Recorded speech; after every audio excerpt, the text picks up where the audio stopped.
Okay guys, so today we're going to explain the cycle of change. Okay, so some of you might have some sort of understanding of the cycle of change, but we're just going to go through it anyway. Cycle of change is really important in recovery because it's good to identify how far you've come and how far you've got to go. So it's a good way of indicating where you're actually at in recovery. Okay, so cycle of change consists of different categories. The first one is pre-contemplation.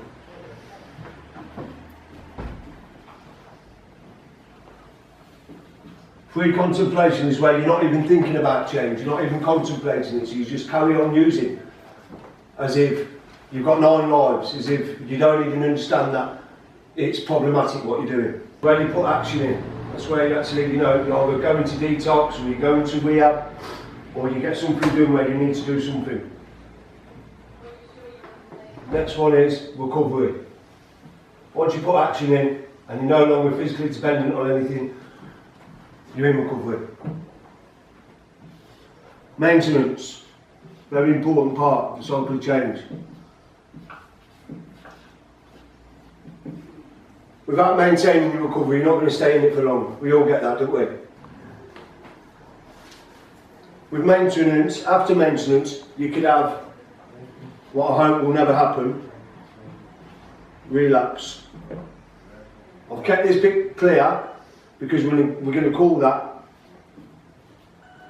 living beyond your wildest dreams. Yeah, man. Yeah? Okay. So does everyone get the concept of the cycle of change? Yeah. Yeah? Yeah. Okay. Well, I don't want you to just explain it back to me. What I want you to do is go away and do a play. So I want you to do scenes for each part of the cycle of change, explaining by the way of play what the cycle of change actually means. So there might be a relapse involved, there might be some action put involved, but you get the drift, okay? So we're going to do that. Part 1, pre-contemplation. Oblivious to the severity of the problem and knee-deep in denial, an addict and an alcoholic prepared to get messy. Hey, Doug, what are you up to? Hey, it's time. Not much, mate. I just got my jarring off a Bally Duck. A bit of gas and lacking, a bit of shopping. I'm rattling my bag off, mate. I'm going to get my scripts and then I'm getting on it. I'm going up on myself, Duck. I'll come with you. No methadone script was collected that day, just a bag of heroin and a chip of crack cocaine. No gas or electric was purchased either, and no shopping was bought. Just a bottle of cheap vodka and a head full of procrastination. Contemplation. There's nothing like a cold, hard prison cell to evoke the feeling of failure and time to re-evaluate the direction that one's life is heading. You wait, Dan. Yeah, mate. Where the fuck are we? Hamley Police Station, Dan. We've been charged with assault and criminal damage. We'll be up in front of the courts. Be lucky if we get bail this time, mate. Oh, yeah, it's all coming back to me now. Went off with Witherspoons, didn't he? Yeah, mate. Was it that shit you had me smoking? Blew me head off? Yeah, crack cocaine. You're joking. Why did you make me have that? I didn't make you have it, mate.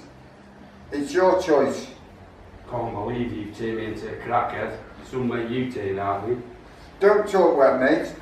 You only had it once. I've been on it for 10 years and I've got no problem with it. Oh, my life's in tatters. How did we end up here again? Can't keep doing this. I'm getting too old for rattle off drink. It ain't getting any easier. How do you think I feel, Dave? I've been rattling for ages. My script's been stopped. Never got my script yesterday, and then I'm back to square one with Lifeline.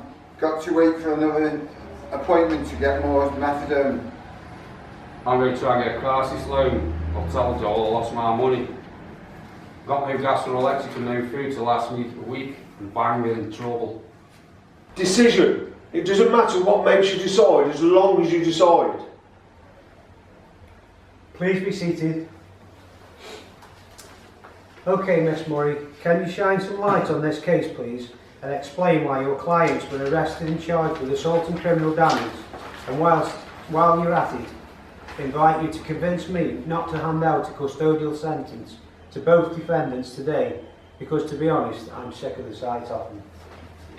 Your Honour, my 2 clients have a history of substance misuse dating back many years and have never really been offered any support other than methadone and the odd appointment with Lifeline alcohol liaison team. I feel that we are at a point where an intervention should be tried to break this cycle before it gets completely out of hand. Prison has been tried and tested, but as of yet been ineffective. I feel that we must explore the root cause to why my clients feel the need to escape reality so much that they are prepared to put themselves and others in grave risk. I would invite your lordships to explore other alternatives to prison today and recognise that my client's behaviours as a symptom of the disease of addiction. That is my recommendation today, Your Honour. Could the defendants please rise?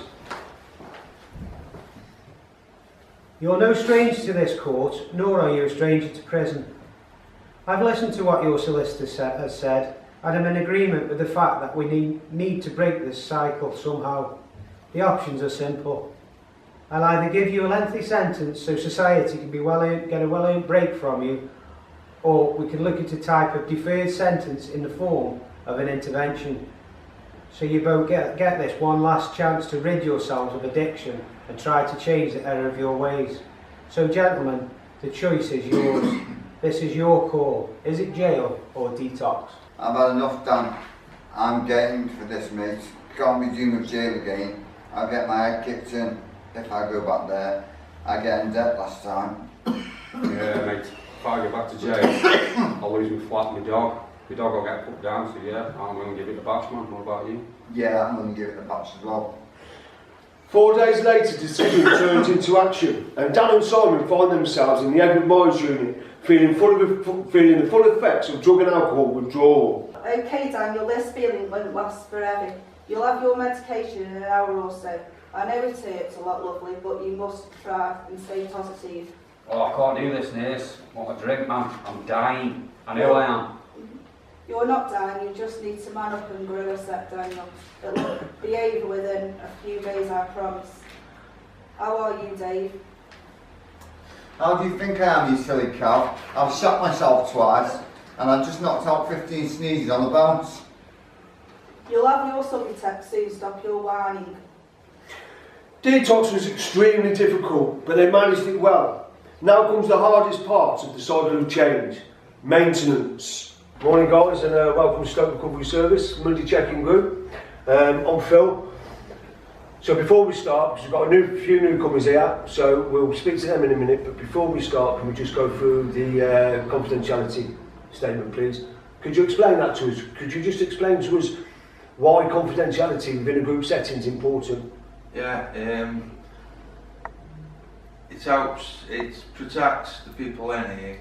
We don't talk about who's been in here and what gets said in here, so it doesn't leave this room. Fantastic. Why do you think that's important? It helps build trust amongst us. And that's the most important thing, yeah? Yeah, it helps us talk. Yeah, Yeah. good stuff. Thank you very much. Right, so the newcomers, I understand it might be quite daunting with it being your first day, and you might be quite anxious, but if possible, could you just give us some sort of indication of where you've been and where you're at the moment? Hi, I'm Dan. Just come out of Edward Mines. Been on a detox. I'm just very anxious. I've got no idea what I expect about this first time. Well, I can't go back drinking again because I'll end up back in jail or I'll be dead. That's no longer an option for me. So here I am. And we're glad to have you, aren't we, guys? Yeah. Nice one, buddy. And good to meet you. Thank you.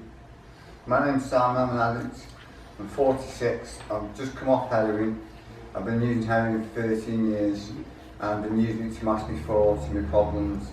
I've just come out of heroin, I've just done a detox off methadone and just on the effectively and I'm 1 day free and positive going forward. Good stuff, man. Thank you.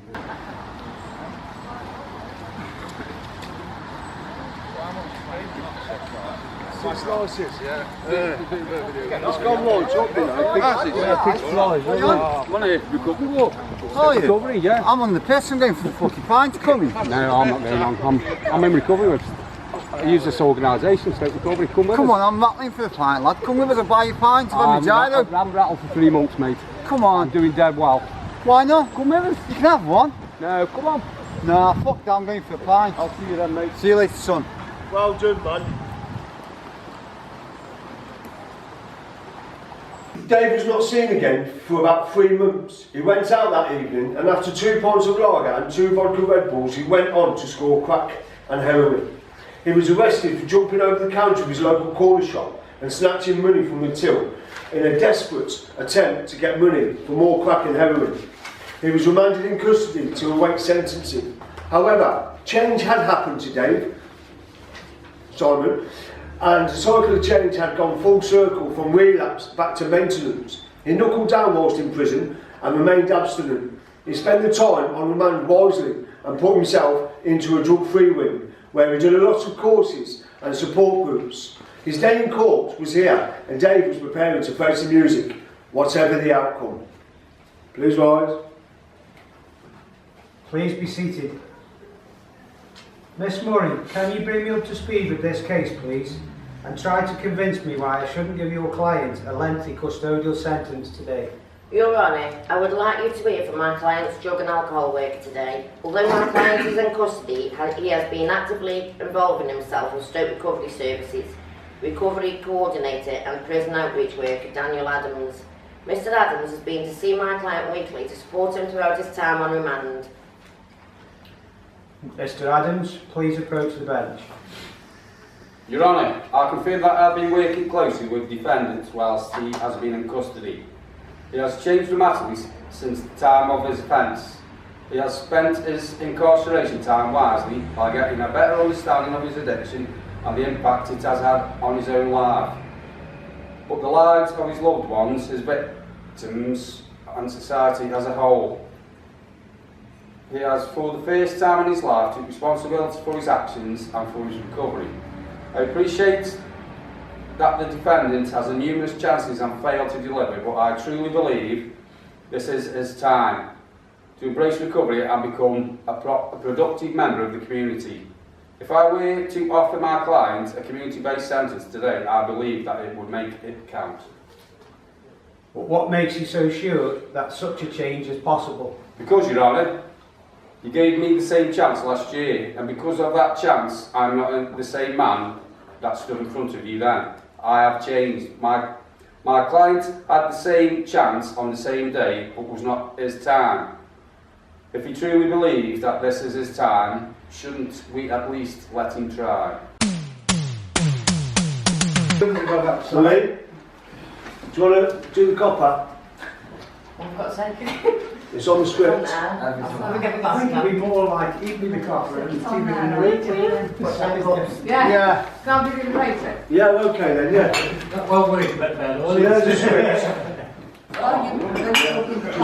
Where it says, narrator, or film over, yeah? Film over there. Yeah? Is that right? Yeah, Down to a few minutes. Okay.